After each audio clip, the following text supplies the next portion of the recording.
Olá, seja bem-vindo ao primeiro episódio deste ano de 2024 no podcast Saber e Crer. Nesse primeiro episódio eu começo conversando com você sobre um tema muito difícil de lidarmos, um tema que nos traz de volta ao básico do básico. A pergunta é: como anda o nosso coração em relação às prioridades do reino de Deus? Faz muito sentido pensar sobre essas coisas, especialmente no início do ano, quando nós fazemos planos. Então, quais são os planos que nós estamos fazendo? Esses planos incluem um maior comprometimento com o reino de Deus. Esses planos incluem um maior comprometimento com a igreja da qual nós fazemos parte. Esses planos incluem ajustar aquilo que não está adequado na nossa vida diante da palavra de Deus. Esses planos incluem correr mais riscos na nossa caminhada em função do que nós aprendemos sobre Deus e sobre sua palavra, ou seja, dar passos de fé e realizar e cumprir a nossa missão, independente do que nós vemos, mas crendo naquilo que é a palavra de Deus para nós. Eu não vou comentar dessa vez, como é de costume, o que foi que eu preguei no último domingo, mas eu falei sobre arrumarmos a casa. Inclusive eu utilizei aquela música bem conhecida daquele grupo, banda, ministério chamado Morada. E a partir daquela música eu provoquei uma conversa sobre arrumarmos a casa. E eu fiz um paralelo com o fato de que para arrumarmos a nossa casa, que é a nossa vida, nós precisamos cuidar do solo. A melhor forma de arrumar a casa com vistas a receber a nossa visita. Citei também Apocalipse capítulo 3, versículo 20, onde Jesus diz que está à porta, bate, e se a gente ouvir a sua voz, ele vai entrar e vai cear com a gente. Então a pergunta foi: será que estamos com a casa arrumada e arrumando a casa e aguardando, prontos para conseguirmos ouvir a porta sendo batida, knock knock, e ouvirmos a voz, reconhecemos quem quer entrar para assim abrirmos a porta? Eu encontrei essa semana por acaso, a partir de um post de alguém que deve ter curtido esse post na internet, no Instagram, uma referência a um capítulo 4 do livro de Francis Chan, chamado Louco Amor, talvez você conheça. E eu quero ler uns trechos para você aqui para salvar um pouco do seu tempo, porque isso tem tudo a ver com o que nós conversamos. Então, ao invés de eu comentar para você dessa vez aquilo que eu falei, eu vou deixar o Francis Chan falar um pouco sobre o que eu quis dizer em outras palavras com aquilo que nós falamos no domingo. Ok? Vamos lá?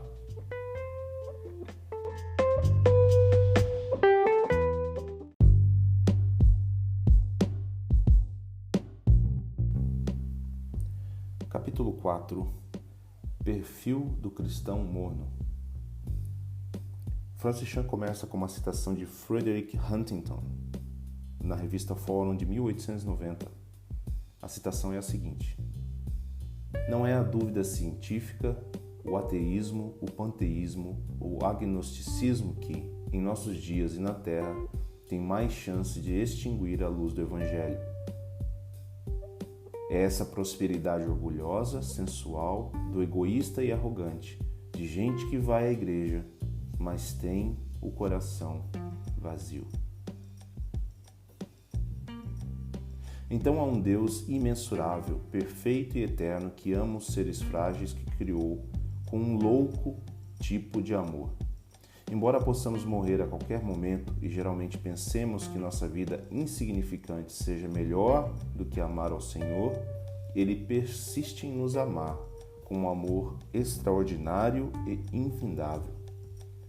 A única maneira que conheço de responder é como o homem de uma das parábolas que Cristo contou. Abre aspas. O reino dos céus é como um tesouro escondido num campo. Certo homem, tendo-o encontrado, escondeu-o de novo, e então, cheio de alegria, foi e vendeu tudo o que tinha e comprou aquele campo. Fecha aspas. Mateus 13:44. Nesse relato, o homem vendeu tudo o que tinha com muita alegria para que pudesse obter a única coisa que importava a ele. Ele tinha noção de que aquilo que havia tropeçado, o reino dos céus, era mais valioso que qualquer uma de suas posses. Por isso, perseguiu aquele objetivo com todo o seu ser. Esse tipo de resposta entusiasmada ao amor de Deus é absolutamente apropriado. Ao mesmo tempo, contrasta com nossa reação típica ante a descoberta do mesmo tesouro. Os números nos impressionam. Avaliamos o sucesso de um evento em função do número de pessoas que comparece ou que vem à frente.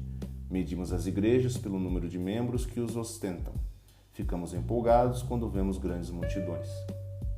Jesus questionou a autenticidade desse tipo de avaliação. De acordo com o relato de Lucas 8, quando uma multidão começou a segui-lo, ele começou a falar em parábolas para que aqueles que não estavam ouvindo com sinceridade de coração não conseguissem entender o que ele dizia.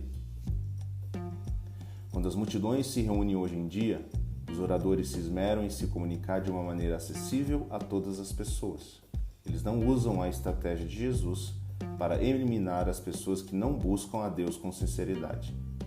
O fato é que Jesus não estava interessado em quem estivesse fingindo. Na parábola do semeador, Jesus explicou que a semente é a verdade, a palavra de Deus. Quando a semente é lançada à beira do caminho, é ouvida, mas logo roubada. Quando ela cai entre as pedras, as raízes não se fixam. A profundidade e o crescimento são apenas aparentes por causa do solo fértil, mas não passa da superfície. Quando a semente é espalhada entre os espinhos, é recebida, mas logo sufocada pelas preocupações, pelos atrativos e pelos prazeres da vida. Mas, quando a semente é plantada em solo fértil, ela cresce, finca raízes e produz frutos. Meu alerta a você é este: não tenha tanta certeza de que seu coração é solo fértil. Acredito que a maioria das pessoas que frequentam as igrejas faz parte do solo que sufoca a semente por causa de todos os espinhos. Um espinho é qualquer coisa que desvia nossa atenção de Deus. Quando queremos o Senhor e um monte de outras coisas, isso quer dizer que há espinhos em nosso solo.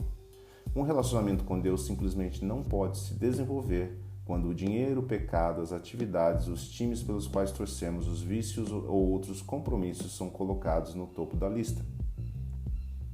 A maioria das pessoas tem muita coisa na vida. Como escreveu Davi Goetz, abre aspas, muitas das boas coisas da vida acabam sendo tóxicas, provocando uma deformação espiritual em nós. Fecha aspas.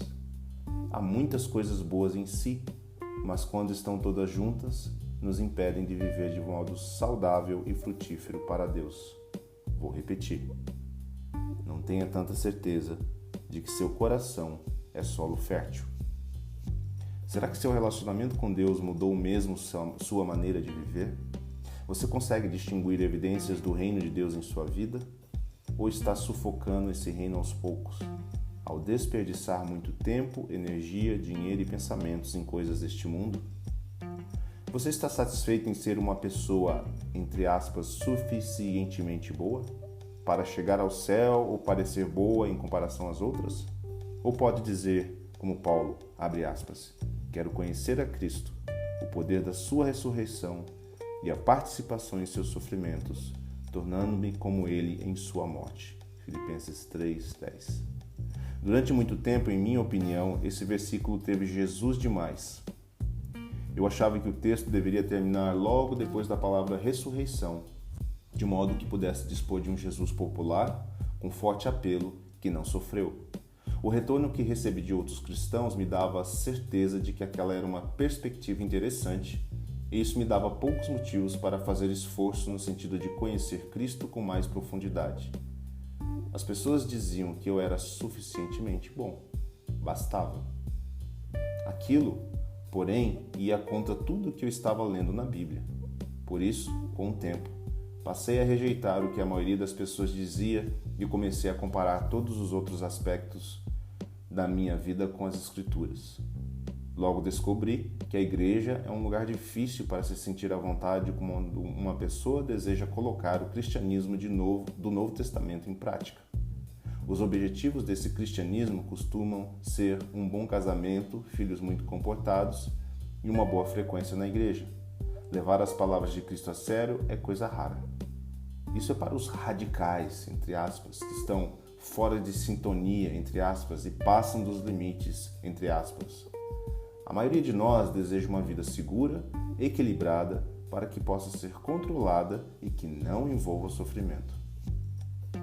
Você se descreveria como uma pessoa totalmente apaixonada por Jesus Cristo? Ou será que as palavras descomprometido, entre aspas, e morno, entre aspas, e a expressão parcialmente comprometido, entre aspas, são mais adequadas para qualificar a sua vida espiritual? A Bíblia nos orienta a examinarmos a nós mesmos. Por essa razão, nas páginas seguintes, oferecerei a você uma descrição de como são as pessoas descomprometidas, distraídas, parcialmente comprometidas e mornas. Conforme lê esses exemplos, minha sugestão é que você olhe sua vida de maneira honesta e diligente. Não estou falando do que você deseja ser um dia, mas de quem é agora e como vive atualmente.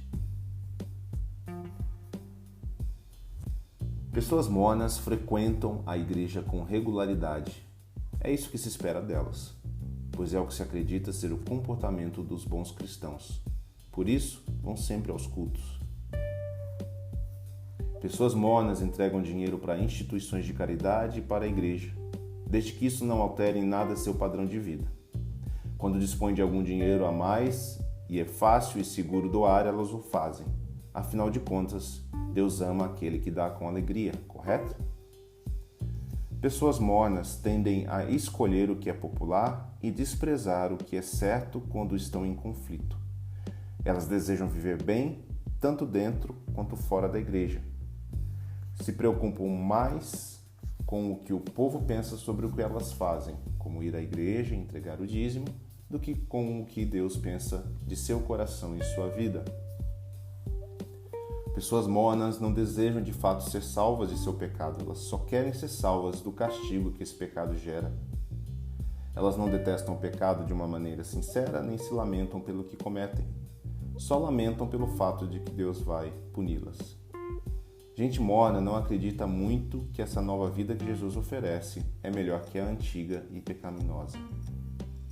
Pessoas mornas são movidas por histórias de gente que faz coisas radicais por Cristo, mas elas mesmas não agem.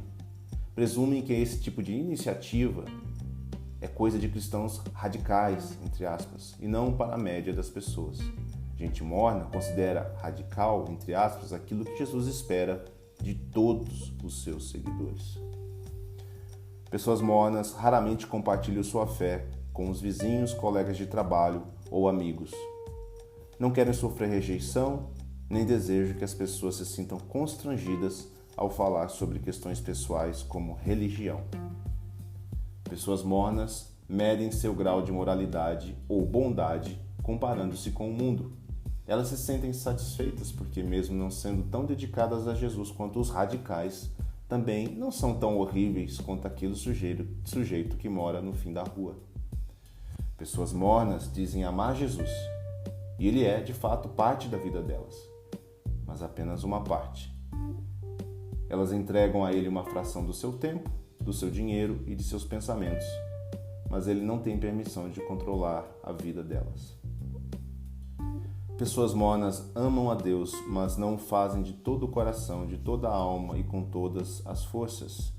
Elas garantem que tentam amar ao Senhor dessa maneira, mas dizem que esse tipo de devoção total não é possível para as pessoas em geral. É coisa de pastores, missionários e fanáticos. Pessoas mornas amam os outros, mas não procuram amá-los tanto quanto a si mesmas.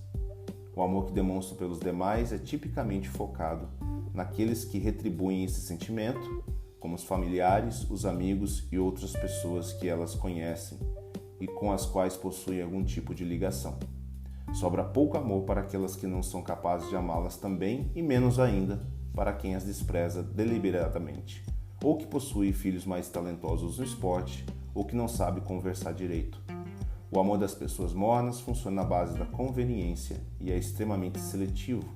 Costuma se apresentar envolto em amarras. Pessoas mornas servem a Deus e aos outros, mas não ultrapassam determinados limites em termos de tempo, do dinheiro e da energia que estão dispostos a investir. Pessoas mornas pensam na vida terrena com muito mais frequência do que na eternidade no céu. A vida diária é muito mais focada na lista de afazeres, na agenda semanal e nas férias do mês que vem. De vez em quando, se tanto, elas param para pensar na vida por vir. A respeito disso, C.S. Lewis escreveu: se você ler a história, descobrirá que os cristãos que mais fizeram por este mundo presente foram justamente aqueles que pensavam mais no mundo por vir. A partir do momento em que os cristãos pararam de pensar com frequência no outro mundo, eles se tornaram ineficazes neste. Pois, como já lhes disse repetidas vezes, e agora repito com lágrimas, há muitos que vivem como inimigos da cruz de Cristo.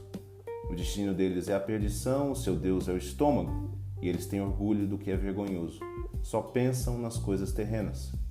A nossa cidadania, porém, está nos céus, de onde esperamos ansiosamente o Salvador, o Senhor Jesus Cristo. Filipenses 3. Pessoas mornas são gratas pelas coisas luxuosas que possuem, pelo conforto que desfrutam, e raramente pensam em dar o máximo possível aos pobres. Elas se apressam em dizer: Jesus nunca falou que o dinheiro é a raiz de todos os males.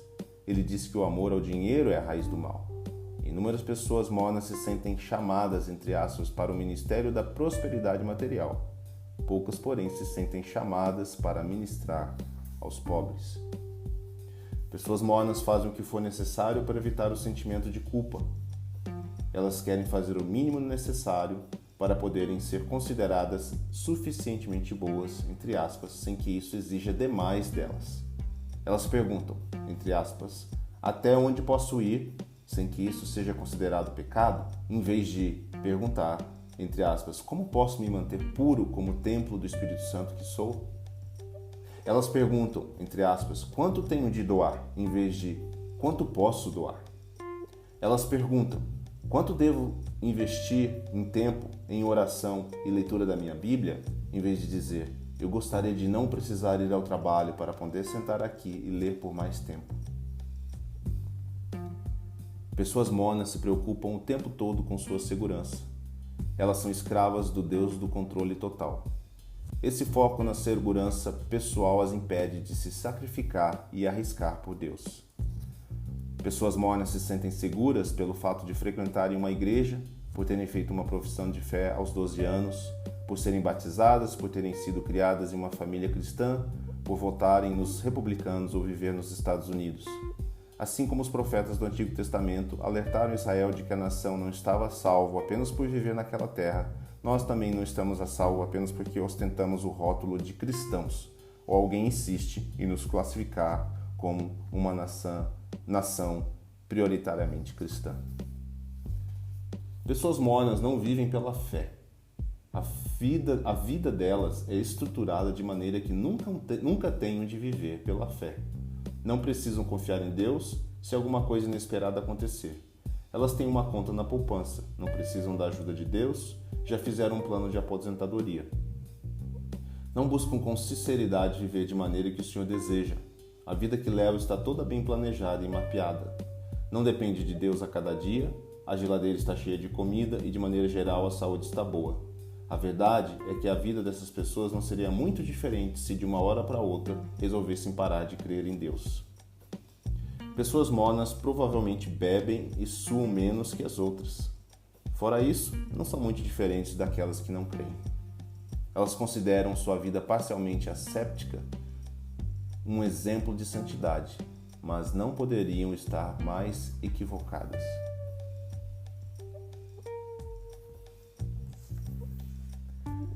Francis Chan termina dizendo: esse perfil do morno não é uma definição totalmente abrangente do que significa ser um cristão, nem deve ser usado como munição para julgar a salvação do seu companheiro de fé. Em vez disso, como diz Coríntios 13:5, 2 Coríntios 13:5, é um chamado, entre aspas, examinem-se para ver se vocês estão na fé, provem-se a si mesmos. Somos todos seres humanos cheios de falhas e ninguém está totalmente imune aos comportamentos descritos nos exemplos que acabamos de ver. No entanto, há uma diferença entre a vida caracterizada por esses tipos de mentalidade e hábitos e a vida que está passando por um processo de transformação radical.